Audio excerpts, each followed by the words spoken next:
Okay, so we're doing a third review here real quick. All this is to show you the new firmware update. I just did the second review on this, and I'd said that it didn't support ntfs on the USB flash drive that I had, and only FAT32.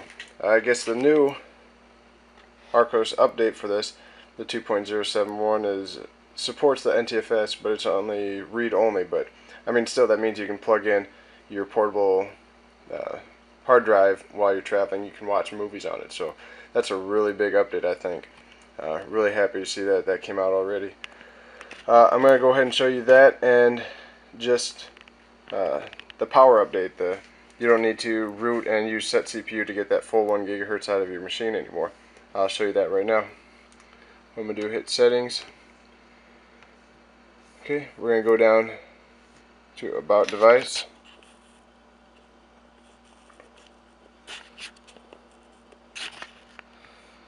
Okay, as you can see, we're running 2.071.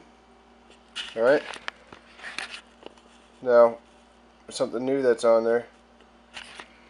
When you scroll up, you see power management. Right now we're set at optimal. Okay, as we click on that, you can notice there are 3 different settings. Obviously, Overdrive, optimal, and Powersave, going from the highest to lowest. So it's going to, take away some of the battery power, but give you more or less depending on what you're using it for. I want to show you real quick. We're on optimal. Click on set CPU. You can see here in the green we're at 800 max, so that was a standard before. Okay. Now if we go back to our settings, click settings, about device, and we click on power management. Okay, now we're going to move it up to overdrive real quick. Okay, now we're set on overdrive. We're going to go back to our set CPU and see what we're at. Okay, and as you can see, we're at 1000 megahertz, or 1 gigahertz. So that's awesome right there. Overclocking it, and it's standard now. So that's really great. To do this, you can wait for the firmware update. You can go by settings, about phone, or about device, I'm sorry, and you can scroll all the way to the bottom and check for firmware update right here. Product is up to date. Now I did this when I still had the old version, the old firmware, and it didn't allow the update. It wasn't being pushed here yet. So you can wait for, or if you're antsy like I was, go online. So go to your browser, and you're going to type in Archos 2.071. Okay. Now I forgot the one that it actually downloaded from. I believe it was from the Archos fans.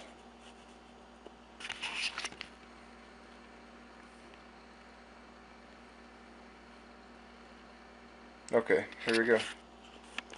Here's a direct download, it says, firmware 2.071. So you're going to go ahead and download that. Once it downloads, it's going to be a pretty easy install. It'll pop down on your download menu up here. Once it's finished, make sure that you plug in your power cable. It's going to ask you to plug that in. Once you plug that in, hit install for it. Just let it sit.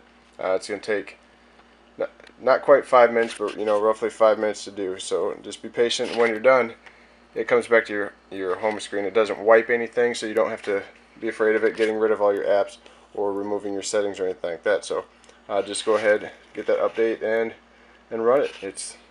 It seems to be running a lot better, and I'm happy that we have that read only now. Hopefully later we'll have the whole write and edit on it. So, but this is a step in the right direction. But that's all we have for today. I just wanted to throw that out there so that you could all see that it does actually work. It seems to run just a little quicker as well. I know, especially since I can run that 1 gigahertz. Of course, it's going to wear my battery down a little quicker, but I'm sure the battery life is still going to be pretty outstanding. But it does seem to slide and just move about just a lot easier. So it's exciting that they're pushing updates this quick. So it's just, you know, the future looks good for Archos. So there you go.